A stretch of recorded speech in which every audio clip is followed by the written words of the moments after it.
In the interests of full disclosure, I need to admit at the outset that I'm not going to say anything today about the RSPT or its successor.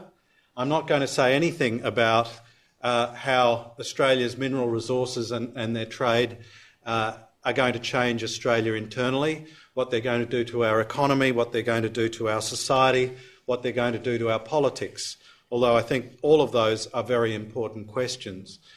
What I'm going to do is really use the resources story to situate Australia in the world. So in many ways, the talk today is about resources and Australia's future in the world.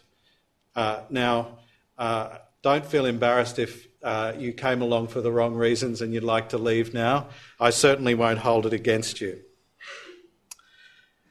What I'm going to talk about today is what I think the international resources trade is, and the sorts of forces, as Joe said, it sets up and where it situates Australia.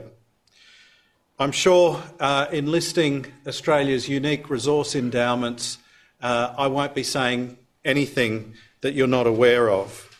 Australia really does have a unique geological inheritance. It is the leading producer in the world of bauxite, alumina, rutile, ilmenite, zircon and tantalum, the second largest producer of uranium, lead, zinc and lithium, the third largest producer of gold, diamonds, iron ore, manganese, nickel and niobium, the fourth largest producer in the world of black coal and silver, and the fifth largest producer of aluminium, brown coal and silver. It is the largest exporter in the world of coking coal, iron ore, alumina, lead and zinc. We have quite a unique geological inheritance. There are very few countries in the world that compete with Australia for the richness of its natural resources. Resources have in many ways played a central part in our national development. They were a key role in the settlement of Australia, in the driving of inward investment into Australia and to the further development of the Australian economy. They played a central role in integrating Australia excuse me,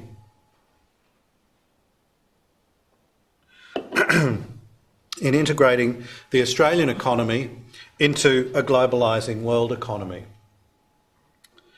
And in some ways, as I've said before, I think in some ways our natural resources have also heavily informed our political culture. I think in some ways the lucky country syndrome that Donald Horne talked about in the 1960s came from a real confidence about our national resources and where they left us in the world. But I'm not going to talk about that very much more. For all of that, for all of our rich natural endowment of resources, for all of the central role they've played in our history and our development as a nation, there is something peculiar about the way Australian society views our resources. In some ways, we seem to oscillate between an almost embarrassment that we have so many resources and that our economy is so centrally dependent on resources. But on the other hand, we are incredibly jealous of our resources as well, and very suspicious of foreigners coming and buying them up.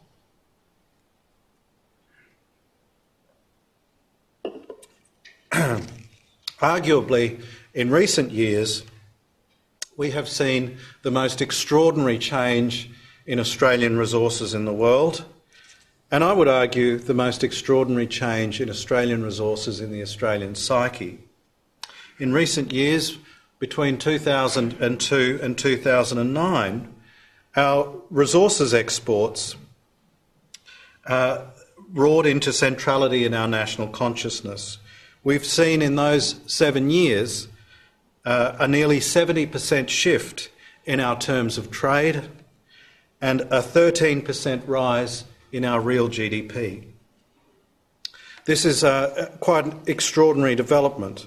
And as Joe mentioned in his introduction, the fight, I think you could call it that, the fight over the resource super profits tax has shown just how central resources are to our politics. I think it played a very central role in the replacement of one Prime Minister with another. But what I'd like to do in the rest of this presentation is look at what all of this means for Australia's place in the world.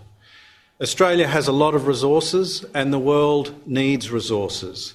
The world's appetite for resources is growing. So I'd like to ask two questions, essentially.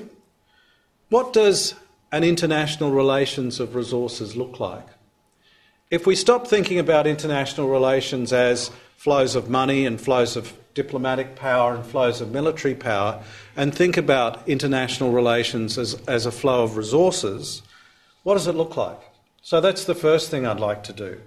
And the second thing I'd like to do is to ask the question, how does the international relations of resources situate Australia? Are we, as John Howard once famously remarked, an energy superpower? Or if I could paraphrase Mr. Howard, are we a resources superpower? Are we ignoring an enormous source of power that Australia has? Are we in the league of the great powers if we think about our resources? On the other hand, a less asked question, are our resources a vulnerability? Do our resources threaten us in some ways? I think it's really important for us as a nation to think hard about these questions.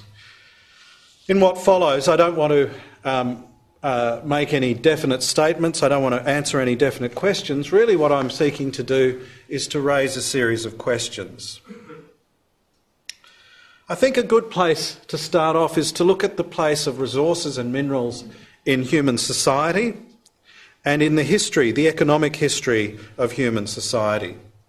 Because minerals have always been important in human society. If you think about the way that we classify the ages of human development, we talk about the Stone Age, we talk about the Iron Age, we talk about the Bronze Age. They're all minerals.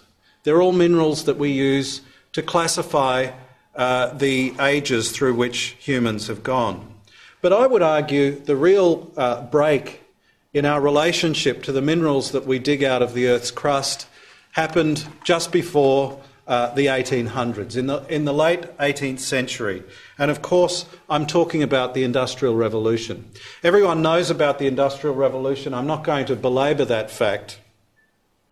But a key thing that occurred in the Industrial Revolution, and I'm using the work of an economic historian called E.A. Wrigley here, is that humans moved, or at least humans in one part of the world, moved from a dependence on an organic economy to a dependence on an inorganic economy. What I mean by that is that humans up until the late 18th century and human development and human prosperity had been dependent on the biosphere. The ability to use land to grow wood, to grow food, to grow the things that made clothes. And there was an essential trade-off between all of these things. If you wanted to use your land to grow wood and to harvest wood and to burn wood, then you could grow less food. If you wanted to grow more food, you had less fuel, and so on and so forth. What happened in the inorganic revolution, according to Wrigley, is that whole logic was burst open.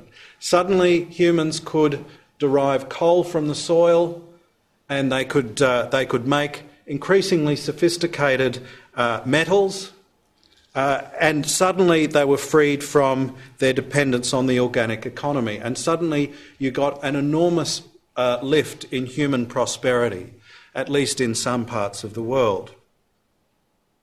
Ever since then, we've seen human society exhibit a growing dependence on what we can dig out of the ground.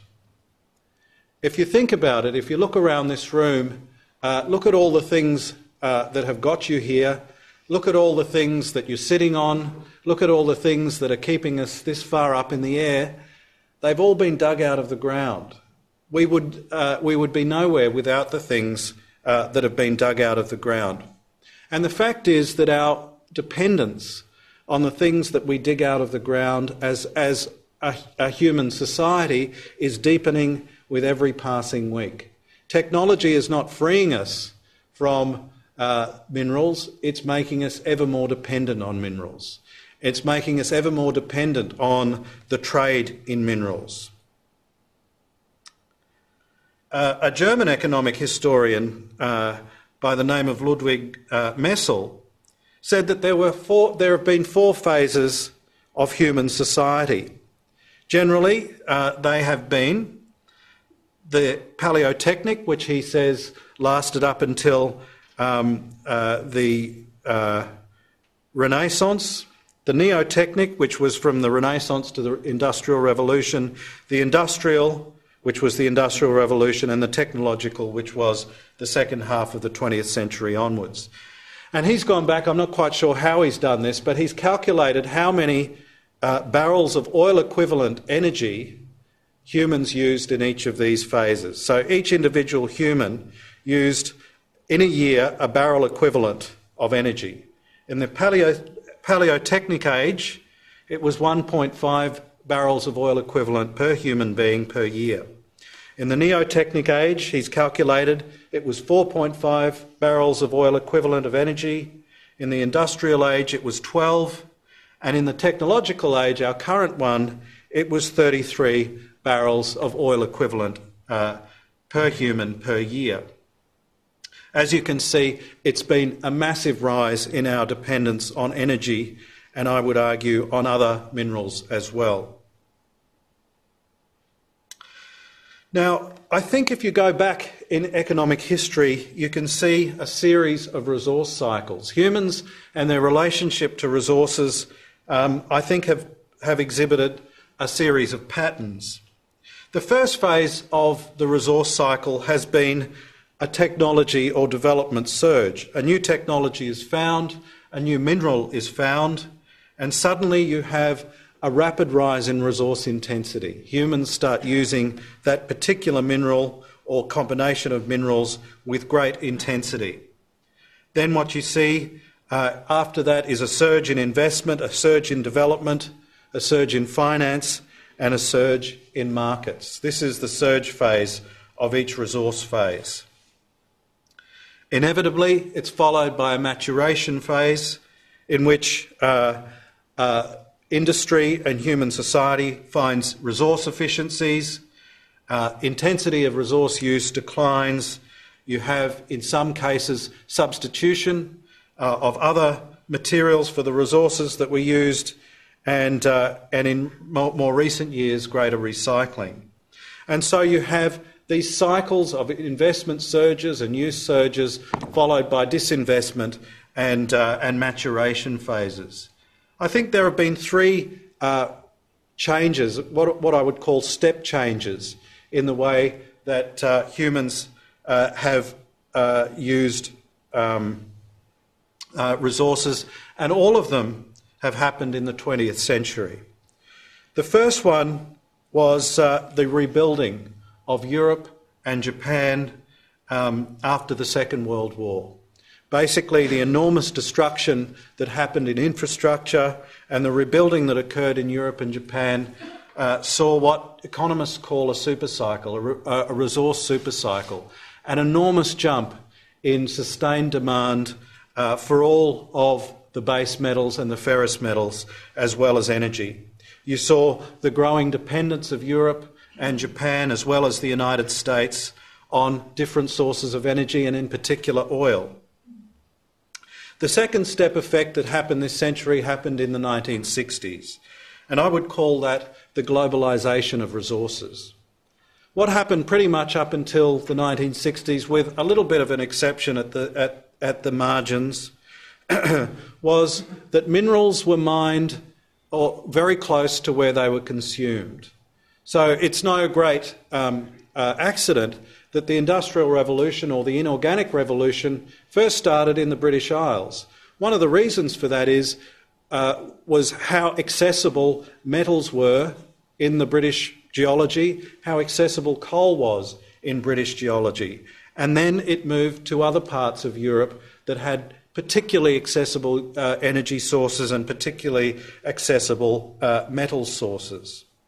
And by and large, that situation endured for a very long time. It was no accident that the next big centres of industrialisation were the United States and the Soviet Union, two continental economies with a continental endowment of resources. But what you had occur in the 1960s was a number of converging events. The first one was that resources in Europe and North America started to run out. They started to be less and less useful. The second, less and less economic to produce. The second thing that happened was that shipping costs fell. The 1960s saw the introduction of bulk container shipping, and suddenly it became economic to be able to transport heavy commodities long distances, and you got the rise of the world trade in resources. The third thing that occurred, and this is the third step increase, was there was a revolution in exploration technologies. Whereas exploration and finding of minerals up until the 1940s had been largely serendipitous, people stumbling across loads of iron ore or lead or gold or whatever it was, suddenly in the 1940s, 1950s, 1960s, science got involved, particularly the science of geology and the technologies of imaging from space, so that suddenly geologists were able to predict where likely ore bodies would be out of geological features, and they could check on it with various imaging techniques. What this did was open up vast minerals deposits that had hitherto been unknown, including very large minerals deposits here in Australia. And so these step effects have brought us to the world in which we live today. A world in which the global trade in minerals is a genuinely global trade in minerals, and a world in which there is no country in the world that is absolutely self-sufficient for the minerals that it needs. There is not a single country that is absolutely self-sufficient for the minerals it needs. So, we come to the first fact, or the first element of the international relations of resources, and that is the globalisation of the resource trade. Part of the reason for the globalisation of the resource trade is the great unevenness of resource distribution. While it's true that some minerals on which we depend a great deal are very, very common in the Earth's crust. For example, aluminium makes up about 8% of the Earth's crust. Iron ore or iron makes up about 5% of the Earth's crust. The problem is that the viability or the value of a particular resource holding depends on a number of factors. How concentrated is the ore body? What is the composition of the ore body?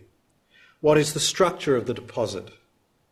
What are the nature of the impurities involved? And finally, and most importantly for most minerals, particularly the bulk minerals, how accessible is it to ocean transport? Those are 5 factors that actually make the distribution of usable, economically utilisable minerals very, very unevenly distributed through the world.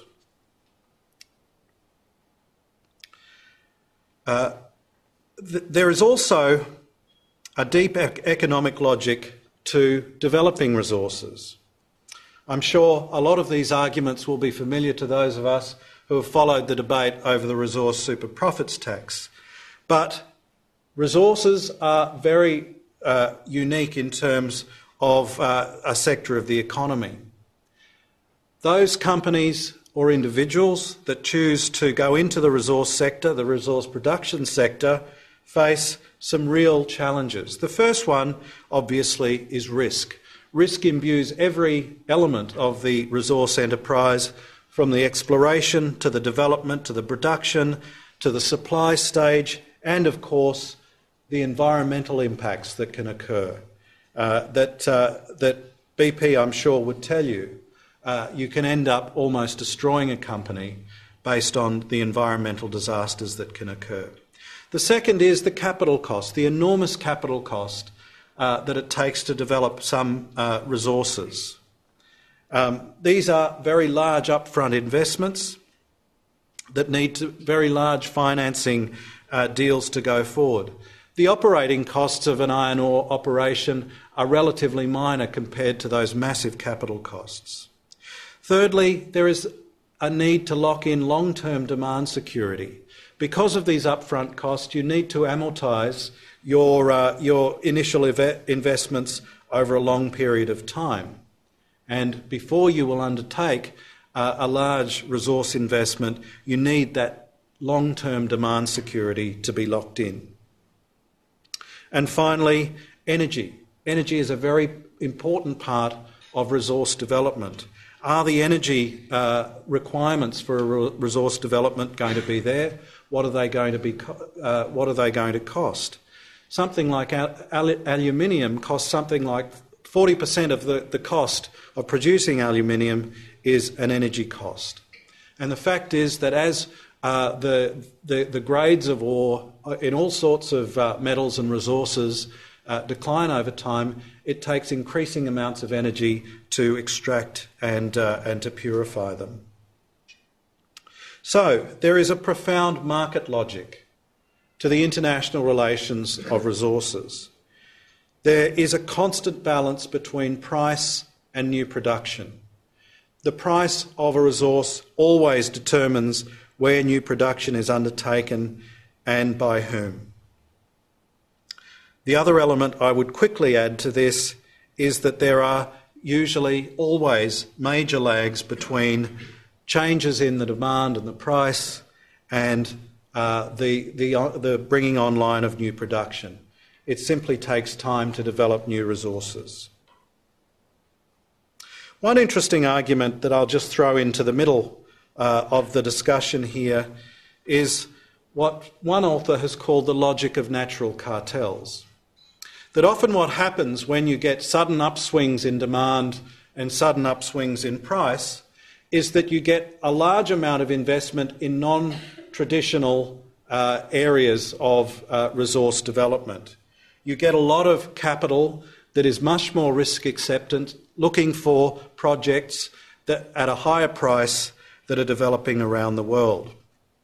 And at the moment, of course, you can see a lot of capital going into places like Africa and Central Asia, which are much higher risk, which are not as economic to develop.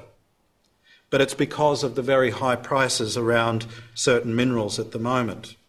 But what this author argues is that there is a logic of a natural cartel that develops over time.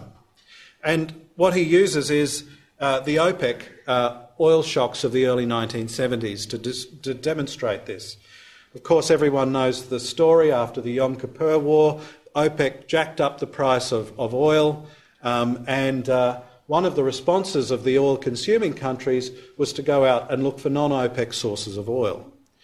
What you see over time, however, is the gradual exhaustion of non-OPEC sources of oil. That's happened over a period of 20 or 30 years. And what it's resulted in is what was once an artificial OPEC cartel that was maintained by political will has over time, through the exhaustion of other sources of supply, it's going to become a natural cartel. The world is going to become disproportionately dependent on OPEC oil production, just by way of this natural cartel effect.